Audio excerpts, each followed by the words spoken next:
then we'll give it.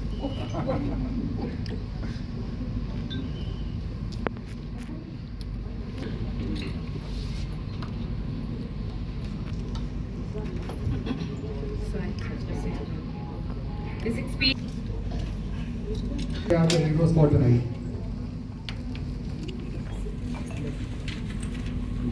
By the clubs also. Life span है ये क्या, what is the reason? वो डर से या साइकोलॉजिकली वो स्ट्रेस्ड हो जाते हैं इसलिए जल्दी वो इस दुनिया से चले जाते हैं, व्हाट इज द रीजन? अगर आज की डेट में अगर हम चेक करने जाएं तो हमारे यहाँ पे डायलिसिस जब पेशेंट कराता है तो उसका जो डर है वो हमेशा बरकरार रहता है। तो वो कोशिश करता है कि वो कम से कम डायलिसिस कराए। तो कुछ तो सिर्फ हफ्ते में एक डायलिसिस कराते हैं, कैन यू इमेजिन, हफ्ते में एक डायलिसिस, जो कि इनसफिशिएंट है। उसके पीछे चाहे लैक ऑफ अवेयरनेस है, चाहे डर है, चाहे फाइनेंसेस हैं, या जो भी तरीके की प्रॉब्लम्स हैं, वो डिफरेंट पेशेंट की फैमिलीज में डिफरेंट है। लेकिन वो जो इनएडिक्वेट डायलिसिस है, that is the biggest problem. एक डायलिसिस करा रहे हैं, सिर्फ कर रहे हैं, क्यों? डॉक्टर साहब मुझे यूरिन आ रहा था तो मैं एक ही करा रहा हूँ। और लैक ऑफ नॉलेज में 4 बंदे और उसे बताते हैं हाँ कोई बात नहीं, तेरे को तो 1 लीटर यूरिन आता है, तेरे को क्या जरूरत है डायलिसिस। पर उसको ये नहीं पता कि जो यूरिन आ रहा है वो उसका वेस्ट मटेरियल नहीं निकाल पा रहा है। हर किडनी बीमारी में यूरिन कम नहीं होता है, there are different type of diseases. तो adequacy of dialysis is most 12 घंटे डायलिसिस चाहिए। मतलब हमें हफ्ते में 12 घंटे जो बनते हैं तो 4-4 घंटे के स्लॉट के हिसाब से 3 डायलिसिस बनते हैं। क्योंकि मेरे पास नियरेस्ट अब बड़े 3 पेशेंट्स हैं जो 2 डायलिसिस पे है, एक तो कल ही rest to Delhi for the kidney problem, तो मैं that's why I am asking. वही मैं आपको बता रहा हूँ, 4 घंटे के कम से कम 3 सेकंड। और जो दूसरा एस्पेक्ट है वो एस्पेक्ट है कि क्या कॉम्प्लिकेशन को आप अर्ली पकड़ पाएंगे। जैसे किसी की, आपके पेशेंट की या किसी भी पेशेंट की है, तो क्या वो कॉम्प्लिकेशन अगर उसको हो रही है, कोई हार्ट की problem from TD Multispecialty Hospital. I am working as a kidney care dialysis technician from last 8 years. So जैसे कि सर ने बताया किडनी की हेल्थ किस तरह से हम बेटर रखें और पेशेंट्स के अकॉर्डिंग हमारे क्या क्या क्वेरीज रहती हैं। बहुत सारे पेशेंट सेम सवाल हमसे भी कई बार करते हैं कि सर हम जो है डायलिसिस करवा रहे हैं पिछले 3 साल से, तो हमें मोस्ट लाइकली बोलते हैं कि स्टाफ कुछ ऐसे हमें बताते हैं, डॉक्टर्स या कुछ ऐसे हमें बताते हैं कि ये चीज़ नहीं खाना, इस चीज़ खाना, तो क्या हम ये चीज़ें खा सकते हैं? तो बहुत सारी चीज़ें जो मिस काउंसलिंग होती है हमारी भी और जो लैक्स ऑफ काउंसलिंग होती है पेशेंट की, वो उसकी हेल्थ के लिए अफेक्टिव होती है। और बहुत सारे पेशेंट ये भी सवाल हमें पूछते हैं कि सर क्या मैं डायलिसिस पे 3-4 साल जिंदा रह पाऊँगा या नहीं। लेकिन ऐसा नहीं होता। अगर क्वालिटी डायलिसिस वही लिसन टू द पेशेंट, तो पेशेंट 20 से 25 साल तक वेरी इजी लाइफ जी सकता है। हमारा एक ऐसा पेशेंट था जो लड़का था कि 13 ईयर एज ओल्ड था, वो उसका डायलिसिस स्टार्ट हुआ था, नाउ इज 35 ईयर ओल्ड। तो अभी वो 25-28 ईयर से कंटिन्यू डायलिसिस पे है, थ्राइस वीकली डायलिसिस पे बहुत अच्छे से सर्वाइव कर रहा है। मोस्ट हमें भी बहुत सारी डायलिसिस, ड्यूरिंग डायलिसिस बहुत सारी प्रॉब्लम्स आती है। जैसे कई बार पेशेंट्स का, बहुत सारे पेशेंट जो हमसे क्वेरी करते हैं कि सर मैं जब डायलिसिस करवाता हूँ तो उसके नेक्स्ट डे 2 दिन तक मुझे भूख नहीं। Kidney health, I would say, rather than. Your expertise has made a lasting impact on all of us. Thank you, sir. We are especially honored to have celebrated and felicitated 5 outstanding dialysis technicians from Jammu region. So we have taken a lot of time to get them all on this stage. As we conclude, let us take forward the key message for today: prioritize kidney health, encouraging regular screening and spreading awareness in our communities. Together, we can make a positive impact in the fight against kidney disease. Thank you once again. Main message मेरा यही है कि अपनी body से प्यार करें, अपनी kidney से प्यार करें। अगर उसमें कोई तकलीफ़ है तो उसको अर्ली ढूंढें, अर्ली ढूंढ के उसका इलाज करें। Please prioritise your kidney, that is the main message for today. देखिए, एज अ हेल्थ प्रोफेशनल मेरा तो यही मानना है कि हर हेल्थ प्रोफेशनल अपना पूरा कोशिश करता है कि वो पेशेंट की अच्छी से अच्छी तरीके से केयर कर पाए।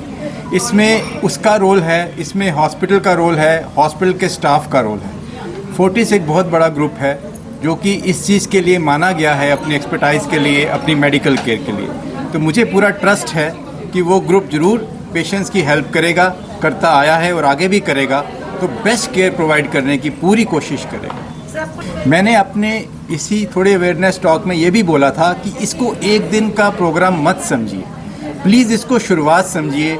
आपके लिए ये एक मिशन है, हमारे सारे सोशल क्लब्स के लिए ये एक मिशन है कि आप लोगों को अवेयर कराएं और ये देखें कि आज से लेके 1 साल बाद कितने लोग ऐसे निकल पाए जिनकी हमने किडनी डिजीज़ डिटेक्ट करी, कितने लोग ऐसे निकल पाए जिनको हमने ये बताया कि उनको किडनी प्रॉब्लम हो सकती है, उनको अवेयर कराया और उनको इलाज की तरफ बढ़ाया। ये हमारा सोसाइटी का एक टाइप का, ये हमारे लिए बहुत ज़रूरी है, हमारे सोसाइटी के लिए बहुत ज़रूरी है कि वो इस टाइप के लिए लोगों को अवेयर करे, उनको बताए ताकि वो अपनी किडनी बीमारी को अर्ली पकड़ पाएँ। मैंने आपको बार बार यही बोला है कि किडनी के लक्षण को पहचानना सीखिए। उसके लक्षण छोटे से लेकर बड़े से बड़ा हो सकता है। एक छोटा लक्षण जैसे कि पेशाब में जलन होना, पेशाब बार बार आना भी किडनी डिजीज़ की तरफ पॉइंट करता है। एक लक्षण आंखों के नीचे सूजन आना, पैरों में सूजन आना भी किडनी डिजीज़ की तरफ पॉइंट करता है। पेशाब करते वक्त अगर झाग दिखना किडनी डिजीज़ की तरफ पॉइंट करता है। अगर आपके लोअर बैक में बैक साइड पे पेन है वो भी किडनी डिजीज़ की तरफ पॉइंट कर सकता है। रात को अगर आपका पेशाब बिस्तर में निकल जाता है वो किडनी डिजीज़ की तरफ पॉइंट कर सकता है। तो ऐसे बहुत सारे लक्षण हैं और 3 सिंपल टेस्ट मैंने बनाए। एक यूरिन का टेस्ट जिसमें एल्ब्यूमिन या प्रोटीन क्रिएटिनिन रेशो, एक सीरम क्रिएटिनिन का टेस्ट और एक अल्ट्रासाउंड, जो आपकी किडनी डिजीज़ डिटेक्ट करके आपको बता सकता है। कुछ नहीं हो सकता है। मेरे हिसाब से इसको ज़रूर देखें, अपने सिम्टम्स को पहचानें, अपने डॉक्टर से डिस्कस करें और जिनको रिस्क फैक्टर्स हैं, जो रिस्क फैक्टर्स हमने डिस्कस किए, हाइपरटेंशन, डायबिटीज़, ओबेसिटी और family history of kidney disease और स्टोन डिजीज़ और glomerulonephritis, early multiple time UTI, ये सारे जिसको रिस्क फैक्टर्स हैं वो तो ज़रूर अपनी जांच कराएं, अपने डॉक्टर के पास जाएं, उनसे पूछें कि क्या हमारी किडनी ओके है, इज़ आवर किडनी ओके। ये बहुत इंपॉर्टेंट है। उसके लिए कुछ जेनेटिक टेस्ट भी आते हैं, कुछ डिजीज़ हैं जो किडनी में जेनेटिक हो सकती है। फैमिली में सबकी किडनी फेल हुई है, अगर सारे तो सबको हो गए जान नहीं, ऐसा जरूरी नहीं है मैम। उसके स्पेसिफिक जेनेटिक टेस्ट हैं। हर डिजीज़ जेनेटिक हर एक को नहीं हो सकती है, उसके स्पेसिफिक टेस्ट हैं जो हम रन करते हैं। अगर ऐसी कोई प्रॉब्लम है तो आप प्लीज़ अपने डॉक्टर से ज़रूर डिस्कस करें। मैं आपको बार बार यही बता रहा हूँ कि ये ज़रूरी नहीं है कि आपको सिम्टम्स आएँ। शुगर पेशेंट को भी जब सिम्टम्स आएंगे तब तक किडनी डिजीज़ एडवांस हो चुकी होगी। प्लीज़ समझिए, रिस्क फैक्टर अगर आपको है तो आपको प्रीएम्प्टिव बढ़ाना है, आपको प्रोएक्टिव बनना है। सिम्टम की वेट करेंगे अगर शुगर डिजीज़ में तो वो तब तक तो ख़राब कर देगी आपकी किडनी, बढ़ा देगी। तो जिसको लक्षण रिस्क फैक्टर है उसको तो प्रोएक्टिव होना है। प्रोएक्टिव मतलब आपके पास रिस्क फैक्टर है, आप प्रोएक्टिव होकर खुद जाके डॉक्टर से पूछें कि क्या हम जाँच करा के देख लें ये वाली। This is proactivity.